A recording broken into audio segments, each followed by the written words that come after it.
Good morning students. I am doctor N Venkataramana, department of Hindi. अगले अगले कक्षा में हम सिलेबस के बारे में और हिस्ट्री ऑफ हिंदी लिटरेचर के बारे में हम जान लिया है। अभी कबीर दास जी के बारे में छोटा सा परिचय करना चाहता हूँ। कवि परिचय।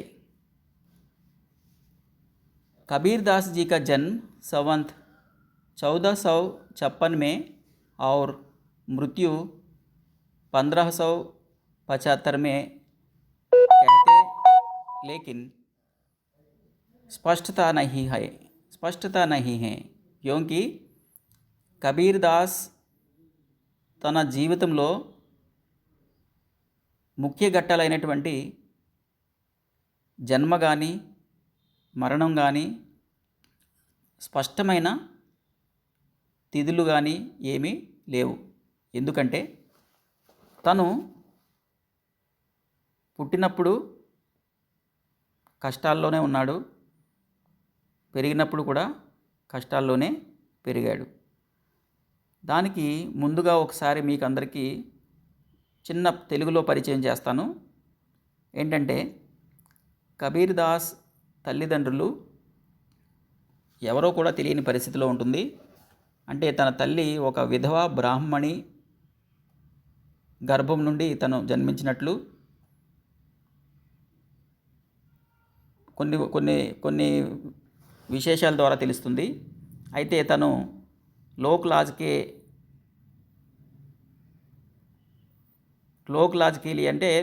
అంటే లోకులు కాకులు అంటారు. అయితే లోకులు ఏ విధంగా దెప్పు పొడుస్తారో, ఏ విధంగా ఇబ్బంది పెడతారని భయంతో తను ఏం చేసిందంటే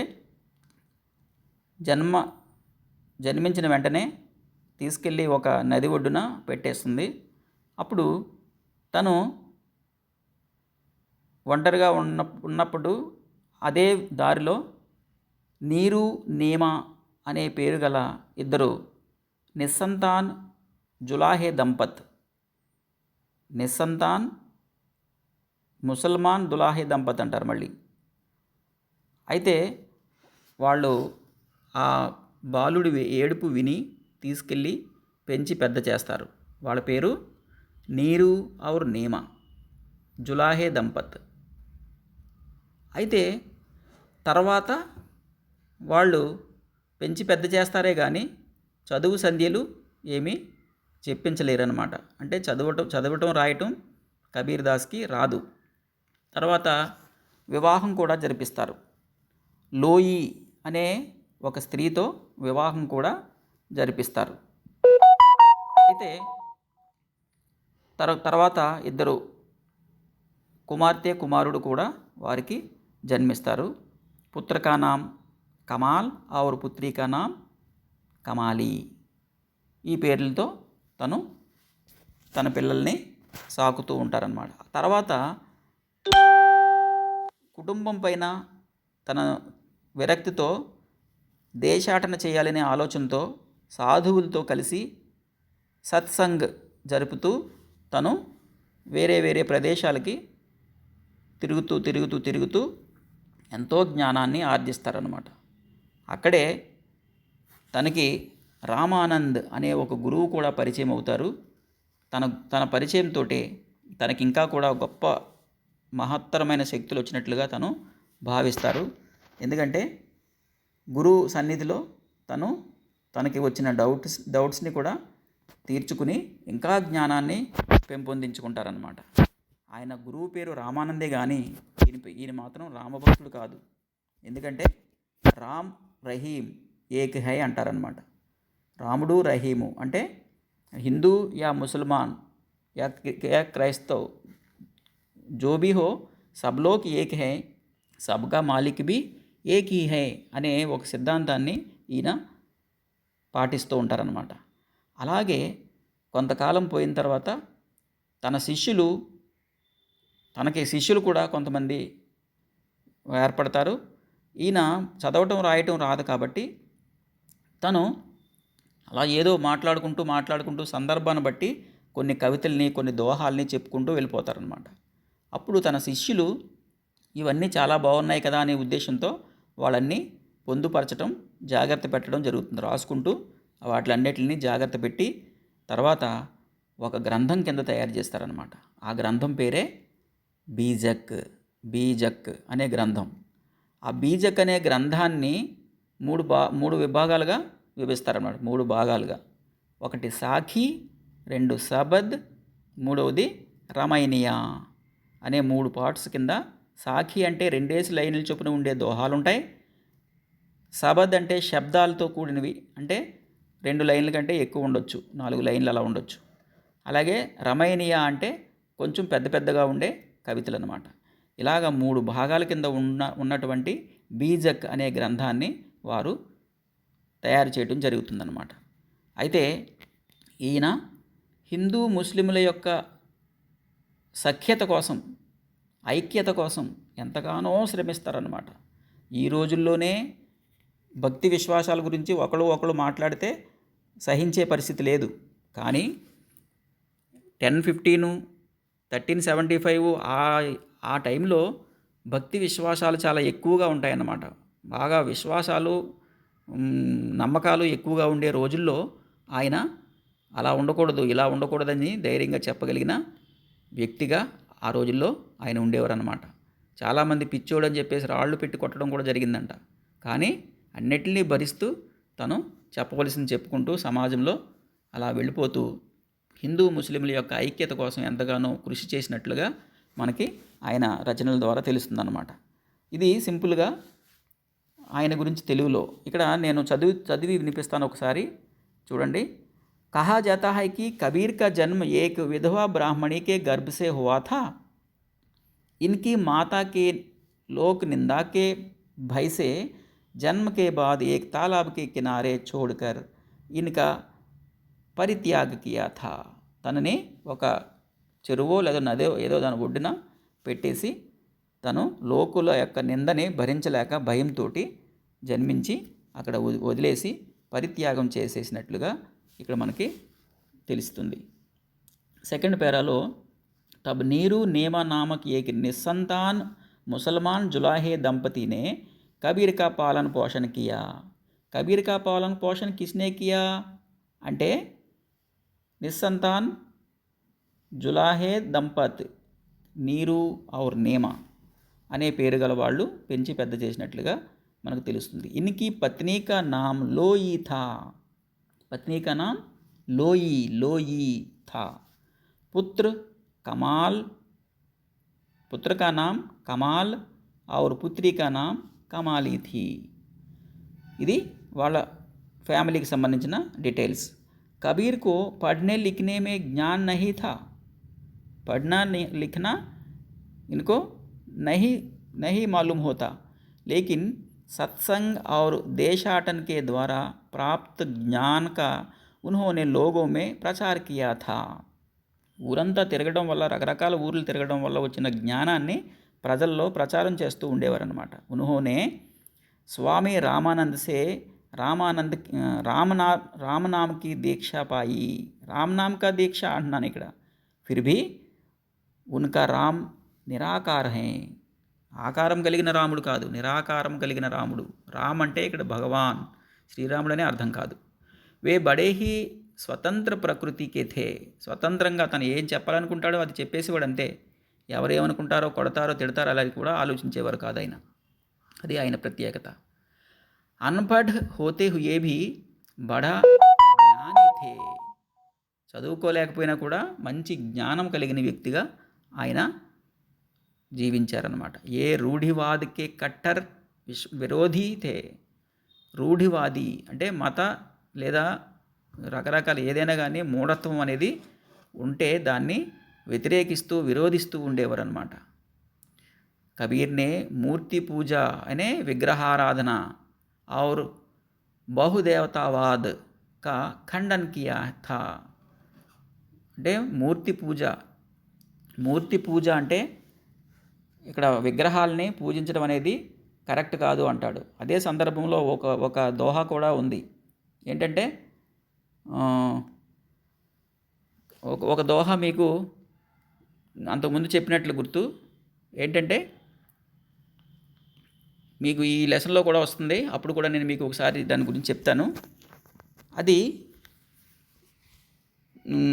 मूर्ति पूजा, विग्रहाराधना और बहुदेवतावाद का खंडन किया था. ఏకేశ్వరవాద్, ఏకేశ్వరోపాసన కా సమర్థన్ కియా. ఒకడే దేవుడు, సబ్కా మాలిక్ ఏక్ హై అనేది ఆయన యొక్క నినాదం అన్నమాట. నారా హై, సబ్కా మాలిక్ ఏక్ హై. इन्होंने हिंदू और मुसलमान दोनों संप्रदायों की बुराइयों की खुलकर निंदा की. ముస్లింల్లో కానీ హిందువుల్లో కానీ ఉండే కొన్ని రకాల మత విశ్వాసాలు, మూఢత్వాలు, అలాగే అంధవిశ్వాసాలు, బురాయియా సంప్రదాయాల్లో ఉండే చెడుతనాలు, వీటన్నిటిని కూడా ఓపెన్గానే ఆయన వ్యతిరేకిస్తూ వారి ఎదురుగానే సమాధానం చెప్పేవాడు అనమాట. ఇన్హోనే హిందూ ఔర్ ముసల్మానోं की ఏకతా के बारे में పరిశ్రమ కియా. చాలా ఎక్కువ శ్రమించిన వ్యక్తిగా ఈయన గుర్తింపు పొందారు. అది హిందూ ముస్లింల యొక్క ఐక్యత కోసం పోరాడిన వ్యక్తిగా ఈయన గుర్తించారనమాట. ఏ సమాజ్ సుధారక్ थे, ये समाज सुधारक थे. इन्होंने आदि शंकराचार्य से अद्वैतवाद, वैष्णवों से दया, सूफियों से प्रेम और मुसलमानी शरीयत से निर्गुण साधना, भारतीय उपनिषदों से रहस्यवाद को स्वीकार किया. అన్ని రకాల గ్రంథాల నుంచి కానీ, అన్ని రకాల విశ్వాసాల నుంచి కానీ, మతాల నుంచి కానీ ఆయన ముఖ్యమైన విషయాలను మాత్రమే స్వీకరిస్తూ, అందులో ఉండే లోటుపాట్లను తెలియజేస్తూ, ప్రజలందరికీ కూడా చక్కగా వివరిస్తూ వాళ్ళని జ్ఞానవంతులుగా తయారు చేయడానికి తను చాలా ఎక్కువ శ్రమిస్తూ ఉండేవారు అనమాట. इनका रहस्यवाद भावात्मक है, भावात्मक भाव संबंधी వాద్ హై ఇన్కా రహస్యవాద్. నో సీక్రెసీ, ఏ విధమైన సీక్రెట్ లేకుండా ఉన్న విషయాల్ని ఓపెన్గా కవితల ద్వారా చెప్పేసేవారు అనమాట. అది ఆయన యొక్క ప్రత్యేకత. इसलिए उपासना के स्तर पर ईश्वर निर्गुण से निर्गुण बन जाते हैं. ఉపాసన మనం భక్తిగా ఎవరైతే మనం స్వీకరిస్తామో అదే విధంగా అక్కడ ఈశ్వర్ ఇక్కడ నిర్గుణ్ సే నిర్గుణ్ బన్ జాతా హై అంటారు ఆయన. ఇంకా కబీర్ కే రామ్, హరి और गोविंद आदि के भजन का उपदेश दिया है. कबीर के राम అంటే निराकार, आकार नहीं होता कबीर के राम का. इसी प्रकार హరి, గోవింద్ ఇలాంటి పదాలని ఉపయోగించి ఆయన కవితల్లో పెట్టడం జరిగింది. కానీ అందరూ కూడా నిరాకారమైన, అంటే ఒక భగవాన్ అంటే జ్ఞానానికి సంబంధించిన వ్యక్తులుగానే ఈయన స్వీకరిస్తూ ఉండేవారు.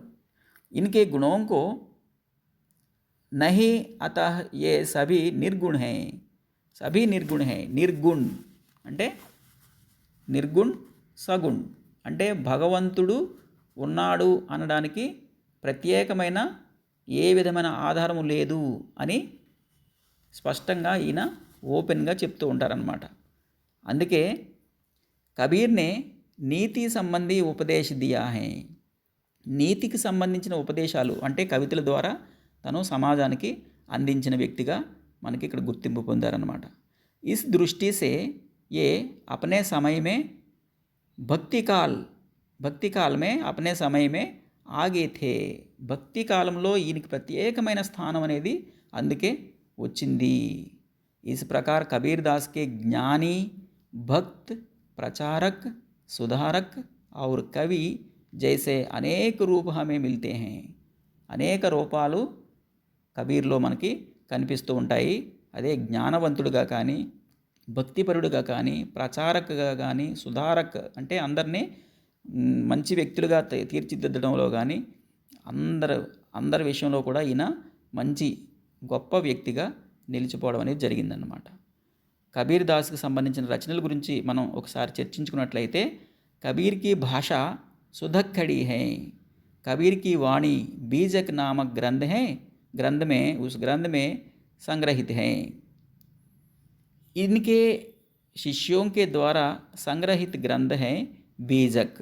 కేవలం ఆయన రాయలేడు, ఎందుకంటే చదువుకోవడం రాయటం ఆయనకు రాదు కాబట్టి వాళ్ళ శిష్యులు చెప్పారు, రాశారు అని నేను ముందుగానే చెప్పాను నేను మీకు తెలుగులో ఎందుకు చెప్తున్నానంటే చాలామంది హిందీలో మాట్లాడడం వల్ల అర్థం చేసుకోలేరు. మీరు విషయాన్ని అర్థం చేసుకుంటే మాతృభాషలో అప్పుడు మీరు ఎగ్జామ్లో రాసినప్పుడు మీరు చక్కగా చెప్పగలుగుతారు, అర్థం చేసుకుని రాయగలుగుతారు అన్నమాట. అందుకనే నేను ఇంత వివరంగా తెలుగులో చెప్పడం జరుగుతుంది. इनके 3 भाग हैं, साखी, सबद और रामायणिया. इसमें अंतर भारत में यानी उत्तर भारत में लगभग सभी भाषाओं में సమ్మిశ్రణ है. అన్ని భాషల్లోనూ కూడా ఈ కవితలు కానీ, దోహాలు కానీ, పద్యాలు కానీ ఇవన్నీ మనకి లభ్యమవుతున్నాయి. కొన్ని మాత్రమే లభ్యమవుతున్నాయి. ఆప్కి భాష బడీ జోర్దార్ హై. ఎంతో మంచి ఊపు మీద ఉన్నట్టు ఉంటుందన్నమాట. ఆయన వాడిన పదాలు అవన్నీ జోరుదారుగా ఉంటాయన్నమాట. ఆప్కే దోహే భారత్ మే సబ్సే అధిక్ ప్రసిద్ధ హై. భారతదేశంలో కబీర్ పద్యాలు తెలియని వాళ్ళు, చదవని వాళ్ళు ఎవ్వరూ కూడా ఉండరు. చదువుకున్న ప్రతి విద్యార్థికి కూడా కబీర్ గురించి తెలుస్తుంది. అంత గొప్ప కవితలు, గొప్ప దోహాలు ఆయన చెప్పారన్నమాట. వే భక్తి కాలకే జ్ఞానాశ్రయ శాఖకే ప్రతినిధి కవి హై. ముందే చెప్పాను నేను, భక్తి కాలానికి సంబంధించి జ్ఞానాశ్రయ శాఖకి ప్రముఖ కవిగా, ప్రతినిధి కవిగా ఆయనని నెలకొల్పడం అనేది, నియమించడం అనేది, ప్రజలందరూ అంగీకరించడం అనేది కూడా జరిగింది అని ఇక్కడ నేను వివరంగా చెప్తున్నాను అన్నమాట. ఉపసంహార విషయానికి వస్తే इन ज्ञान मार्गी संत कवियों ने अपने मधुर वाणी से हिंदी साहित्य के भंडार को भर दिया है. इनके काव्य भारतीय साहित्य की अनुपम निधि हैं. ये जन जन की जबान पर रहती हैं और हमारी संस्कृति का अनमोल विरासत हैं. అంటే జ్ఞానమార్గి సంత కవి के रूप में कबीरदास హిందీ సాహిత్య భాండార్లో ఎన్నో రకాల పద్యాలు, కవితలు నింపేశారనమాట. మన భారతదేశ హిందీ సాహిత్యానికి సంబంధించిన రచనల్లో ఇన్కే కావ్య భారతీయ సంస్కృతికి అనుపమ నిధి హై.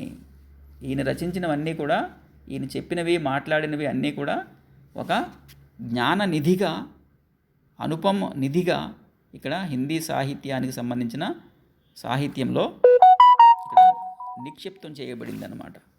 ఏ జన్ జన్కి జబాన్ పర్ రహతీ హై. జబాన్ అంటే నాలుక, ప్రతి వ్యక్తి యొక్క నాలుకపై ఇది చాలా గొప్ప రచనలుగా మనం కీర్తించవచ్చు అన్నమాట. हमारी संस्कृति का अनमोल विरासत है. మన సంస్కృతికి సంబంధించిన అన్మోల్ రచన హై. ఇది కబీర్కి సంబంధించిన పూర్తి విషయం. మీరు చక్కగా అర్థం చేసుకోండి. ఇంత పెద్దగా ఎందుకు చెప్పానంటే, ఒక్కొక్కసారి మీకు కవి పరిచయం రాయమని చెప్పేసి ఎవరో ఒక కవి గురించి రాయమని చెప్పినప్పుడు మీరు ఈజీగా 10 మార్క్స్గా ఇవ్వచ్చు, 5 మార్క్స్కి ఇవ్వచ్చు. ఎంత ఇచ్చినా కూడా మీరు ఈజీగా ఇది ప్రజెంట్ చేస్తే మీకు ఫుల్ మార్క్స్ అనేవి రావగలగడం జరుగుతుంది. కాబట్టి మీరు ధ్యానంగా ఒకసారి మళ్ళీ చదువుకుంటే మీకు ఇది అవగాహన అవుతుందన్నమాట. ఓకేనా? Thank you one and all.